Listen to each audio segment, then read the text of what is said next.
और मंच पर उपस्थित न्याय अधिकार महासम्मेलन में आए हुए सभी पदाधिकारीगण और बिहार भर से आए हुए सभी हमारे बुजुर्ग, सभी हमारे नौजवान युवा साथी, माताएं, बहनें, आज इस न्याय महासम्मेलन में आप सब लोगों का हम स्वागत करते हैं, आप लोगों का अभिनंदन करते हैं। और विशेष तौर पे हम को आज यहाँ मुख्य अतिथि के तौर पर संजय ठाकुर जी ने निमंत्रण दिया पूरे न्याय समाज की तरफ से आज के कार्यक्रम के लिए, तो इसके भी हम आभारी हैं। और एक मौका मिला आप लोगों से संवाद करने का, तो आज आप लोगों के बीच पूर्व में वक्ताओं की बातों को हम सब लोगों ने सुना। हमारी पार्टी राष्ट्रीय जनता दल और हमारे राष्ट्रीय अध्यक्ष आई मंगनीलाल मंडल जी, प्रदेश अध्यक्ष जी,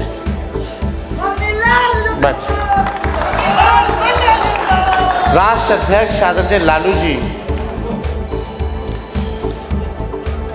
के जो नेता रहे स्वर्गीय कर्पूरी ठाकुर जी रहे। हमको पिताजी, हम तो बहुत छोटे थे जब उनका देहांत हुआ, लेकिन हमको पिताजी कई बार मेरी माता कर्पूरी ठाकुर जी के बारे में बताया करती थी। पूरा पिछड़ा समाज, अति पिछड़ा समाज, दलित, बहुसंख्यक लोग, सब लोग अपना नेता कर्पूरी ठाकुर जी को मानते थे। जो उन्होंने लड़ाई लड़ी पिछड़ों के लिए, दलितों के लिए, जो संघर्ष किया, जो आरक्षण सबसे पहली बार अगर बढ़ाने का काम दिया, तो वो हम सब लोगों के नेता रहे स्वर्गीय कर्पूरी ठाकुर जी ने। आज अगर आप कह सकते हैं, अगर आज हम भी इस मंच पे खड़ा होकर के बोल रहे हैं, तो वो कर्पूरी जी की बदौलत, तो वो ताकत। और उस समय तो मंगनीलाल मंडल जी, हमारे पिता, सब लोग कर्पूरी जी के ही टीम में थे। लेकिन जब कर्पूरी जी ने जब आरक्षण दिया, तो आज जो लोग सत्ता में हैं, उस समय कौन कौन सा उनको गाली नहीं दिया होगा लोग। वो जो पुराने लोग होंगे वो जानते होंगे आरक्षण कहाँ से आई, कर्पूरी जी का नाम लेकर के क्या क्या गाली देता था लोग। लेकिन उसके बाद हमारे पिता के तो गोद में ही कर्पूरी जी का आखिरी सांस जो लिए वो हमारे पिता के गोद में लिए थे। आनंद फानंद में जीप चला करके अस्पताल वगैरह भी लालू जी उनको ले करके गए थे। कर्पूरी जी का जो म्यूज़ियम है, वहाँ जाइएगा तो सब तस्वीर वगैरह है। तो हमको मेरी माँ भी बताती थी कि कर्पूरी जी घर पे आते थे तो खाना वाना बना करके खिलाया करती थी कर्पूरी जी को। तो हम लोगों का जो रिश्ता कर्पूरी जी का रहा है, हमारे पिता का जो रिश्ता रहा, वो किसी से छुपा नहीं है। और हमारे पिता के नेता रहे, और उसके बाद उनके देहांत के बाद हमारे पिता नेता प्रतिपक्ष बने, फिर बिहार के मुख्यमंत्री बने, और कर्पूरी जी के काम को उन्होंने आगे बढ़ाने का काम किया। कर्पूरी ठाकुर जी ने जो आरक्षण जो बढ़ाया था, लालू जी ने और उसको बढ़ाया, फिर राबड़ी देवी जी आए तो और उसको बढ़ा करके गई।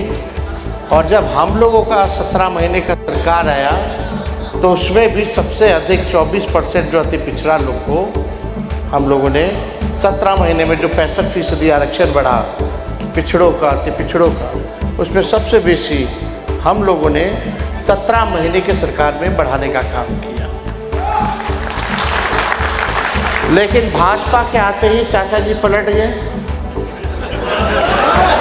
और जो हम लोगों ने जो आरक्षण जो बढ़ाया उसको जो है ख़त्म कर दिया हाई कोर्ट जाकर। और हम लोग कह रहे थे कि इसको शेड्यूल 9 में डाला जाए, लेकिन भाजपा की सरकार ने 10 महीनों तक हम लोगों ने जो कैबिनेट से सिफारिश करके भारत सरकार को भेजा था कि तमिलनाडु के तर्ज पर, ताकि ये आरक्षण सुरक्षित रहे, तो भाजपा के लोगों ने नहीं किया। वही लोग जो कर्पूरी ठाकुर जी को गाली देते थे, आज कर्पूरी जी की ताकत को देखिए कि वही लोग आज भारत रत्न देने को मजबूर हुए हैं। और सबसे पहले प्रधानमंत्री जी आए थे विधानसभा में, कार्यक्रम में, शताब्दी वर्ष में विधानसभा के, तो सबसे पहले हमने मंच से कर्पूरी ठाकुर जी की भारत रत्न की मांग की थी। पहले से लोग मांग करते रहे, लेकिन नरेंद्र मोदी जी के सामने, प्रधानमंत्री जी के सामने सबसे पहली बार हमने इस बात को मंच पर रखने का काम किया था।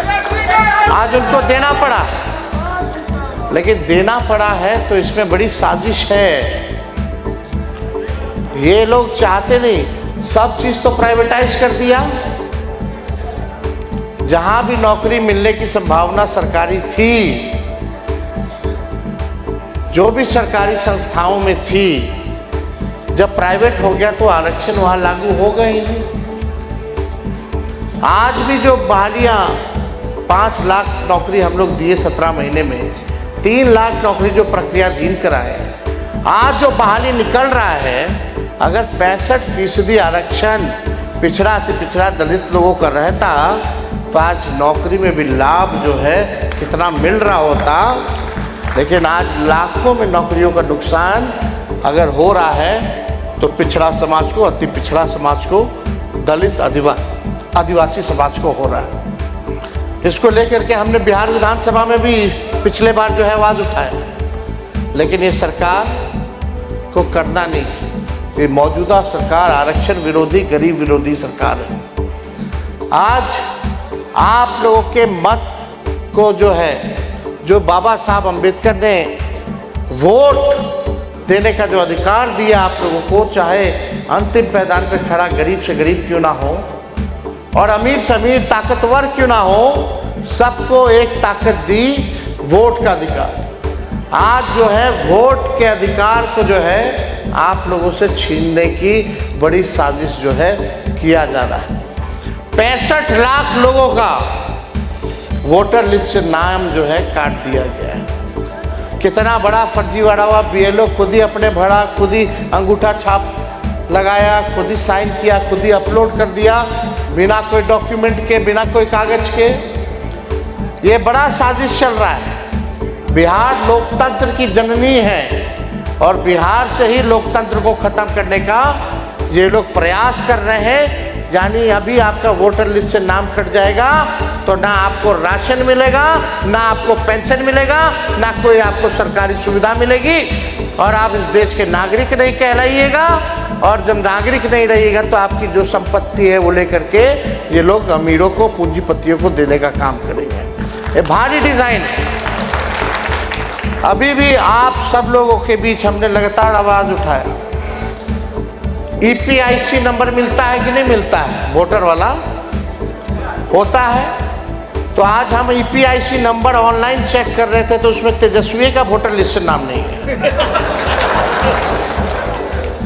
अभी हंगामा हो रहा है। फिर जब हंगामा होने लगा तो चुनाव आयोग कहती नहीं नहीं नाम है, नाम है, लेकिन जो मेरा वोटर ID में जो EPIC नंबर है वो EPIC नंबर नहीं है, दूसरा EPIC नंबर हो गया।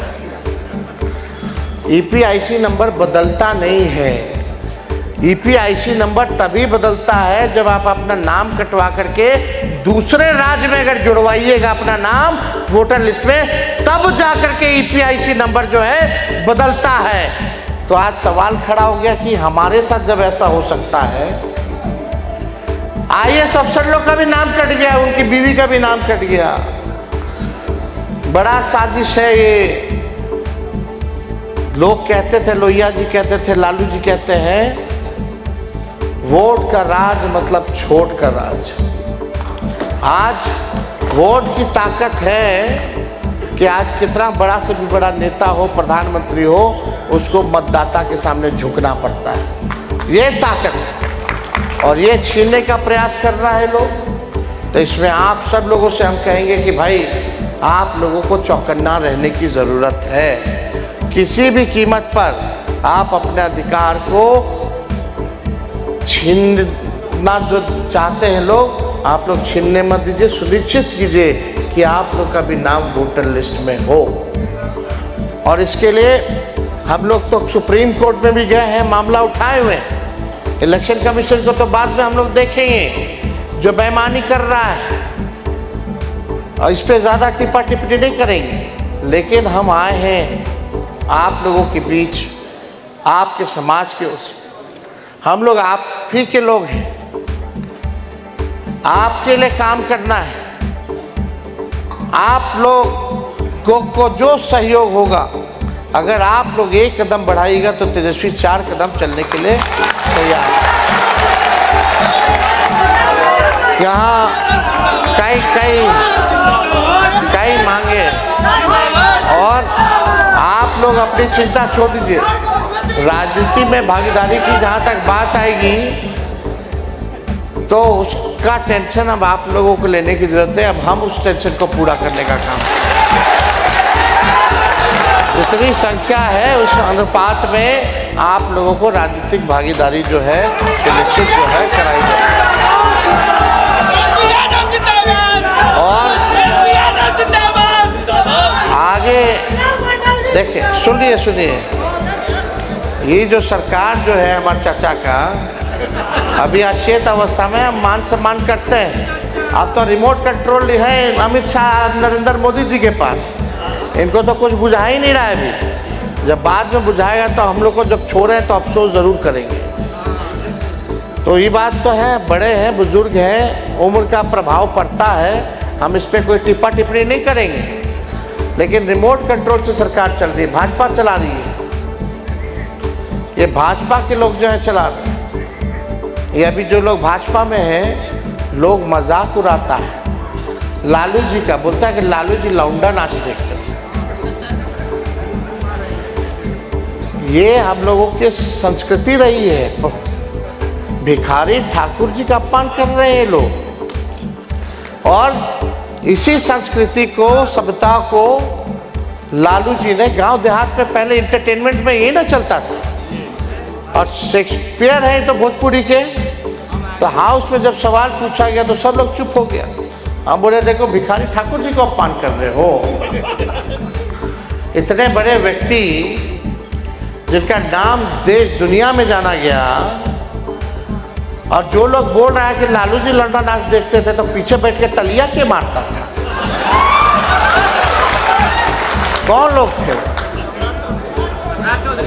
तो खैर छोड़िए, सब लोग आप लोग तो जानबे ना करते हैं, किसी से कुछ छुपा है, तो इस पर हम ज़्यादा टिप्पा टिप्पणी भांडाफोड़ी लोग का नहीं करना चाहते। लेकिन ये सरकार जो है नकलची सरकार है। तेजस्वी बोला कि 1500 रुपया पेंशन बढ़ाएंगे, तो बोलता है सरकार 1100 हम कर देंगे।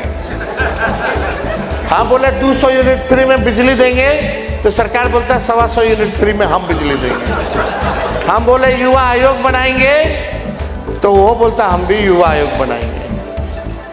हम बोले हैं माई बहन मान योजना लाएंगे, हर महीने गरीब महिला बहनों माताओं के खाते में 2500 रुपया प्रति माह डालेंगे। देखिएगा आने वाले समय में इसका भी नकल कर लेगा लोग।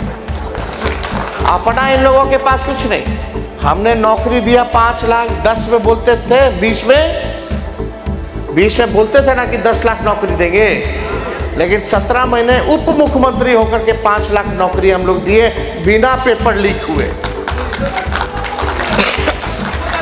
हम लोगों ने जो कहा वो किया, जाति आधारित गणना कराई, आरक्षण बढ़ाया, IT policy, tourism policy, sports policy बनाया, 50,000 करोड़ का निवेश MOU साइन कराने का काम किए। 700 डॉक्टर को बर्खास्त किए एक साथ, जो मेहमान थे, जो आते रहते अस्पताल, रंगाई पोताई सब काम हम लोग शुरू करवाए हुए थे। 200 दवा जहाँ मुफ्त मिलता था उसको 600 हम करने का काम किए, 600 दवा। तो काम तो जो हुआ हम लोगों ने 17 महीने में किया। तेजस्वी की उम्र भले ही कच्ची हो सकती है लेकिन जुबान पक्की है। और यहाँ मोदी जी को देख लीजिए, बोलते रह गए कि चीनी मिल चालू कराएंगे। अब तक 11 साल हो गया प्रधानमंत्री हुए, एक को चीनी मिल नहीं चालू करा पाए। लेकिन तेजस्वी 17 महीने उप मुख्यमंत्री था तो रीगा सीतामढ़ी का चीनी मिल चालू कराने का काम किया। हम लोग तो काम कर रहे हैं और हम लोग नए सोच के नया बिहार बनाना है। अब कितना दिन तक जो है 20 साल से इन लोगों को मौका दीजिए, अब कितना दीजिएगा? जब बदलाव का समय है, खेत में भी अगर एक ब्रांड का बीज रोपिएगा खेत में 20 साल तक तो बंजर हो जाएगा, फसल भी अच्छी नहीं आएगी। अब समय है खेत में नए ब्रांड का बीज रोपने का, ताकि फसल भी अच्छा हो और आने वाले नस्लों का भविष्य भी बेहतर हो। खटारा सरकार है, गोली चल रहा है, रेप हो रहा है, भ्रष्टाचार हो रहा है। थाना ब्लॉक चले जाइए, बिना घूस दिए हुए कोई काम हो रहा तो बता दीजिए। लोग पलायन कर रहा है। सबसे ज़्यादा गरीब बिहार पूरे देश में, सबसे ज़्यादा बेरोजगारी बिहार में, सबसे ज़्यादा पलायन यहाँ। शिक्षा चिकित्सा के मामले में सबसे फिसड्डी। आप देखिएगा ना कारखाना खुला, ना चीनी मिल खुला, ना इंडस्ट्री आया, ना आईटी की व्यवस्था कराई गई। अभी भी पढ़ाई के लिए लोग बाहर जा रहे हैं, अभी भी दवाई के लिए लोग बाहर जा रहे हैं और कमाई के लिए लोग बाहर जा रहे हैं। कोई आप लोगों के लिए 20 साल तक इन लोगों ने व्यवस्था नहीं कराई। हम बस चाहते हैं कि हमको सबको साथ लेके चलना है। 14 करोड़ बिहारियों को साथ लेकर के चलना है। और मेरा मानना है जब तक गरीबी नहीं हटेगी, जब तक बेरोजगारी नहीं हटेगी, तब तक गरीबी नहीं हटेगी। रोजगार मिलेगा, लोग आत्मनिर्भर रहेंगे। हम लोगों ने सरकारी नौकरी तो दिया, रोजगार के भी कई अवसर हम लोग दिलाने का काम करें ताकि लोगों को बाहर ना जाना पड़े। एक अलग से स्थिति बना दिया जाएगा पढ़ाई लिखाई के लिए, ताकि पूरा लोग को कोटा ना भेजना पड़े, बाहर ना भेजना पड़े। ऐसी व्यवस्था हम लोग कराएंगे। अब ज़्यादा हम बोल दिए, इतना ही लोग नकल कर लिया मेरा, क्या बोले जब नोटिफिकेशन हो जाएगा तब हम बताएंगे हम क्या करेंगे। अभी हम 2-3% नहीं बोले, अभी अच्छा परमाणु बम सब रखा हुआ है। लेकिन अभी बोल देंगे तो फिर ये लोग फिर नकल कर लेगा, बोलेगा कि देखो हम न किए, तो रस्तवा क्या दिखा रहा है। और जब हम बोले थे कि सरकार को नाक रगड़वा करके भी ये काम करवाना पड़ेगा तो तेजस्वी करवाएगा, आज उस सरकार को काम करना पड़ रहा है जो तेजस्वी कह रहा है। तो हम लोग कई मांगे आप लोगों की है, केस कला बोर्ड का गठन हो। अभी हम बोल देते हैं कि भाई हम आएंगे तो निश्चित रूप से ही होगा।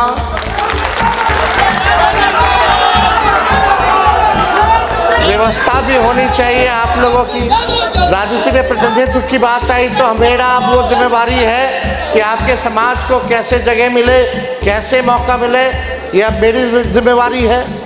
दूसरा, जो औजार वगैरह जो लगता है, हम लोग सोचेंगे कि एक मुफ्त जो है आप लोगों को औजार भी, जिसको कैंची चाहिए, कंघी चाहिए, जो भी औजार लगता है उसमें, अस्तूरा चाहिए, सब जो है हम लोग एक बार जो है दिलाने का काम करें। और बस स्टैंड हो, रेलवे स्टेशन हो, एक दुकान की भी व्यवस्था आप लोगों से अलग से हो सके, ताकि आप लोग जो है इसको लेकर के काम किया जाए। तो ये सारा काम अब आप छोड़ दीजिए तेजस्वी पर, कैसे करना है, कैसे होगा अब हम करके दिखाएंगे। लेकिन आपसे एक बात है कि सरकार को आप लोग बदलिए, एक मौका केवल तेजस्वी को दीजिए, बस एक मौका।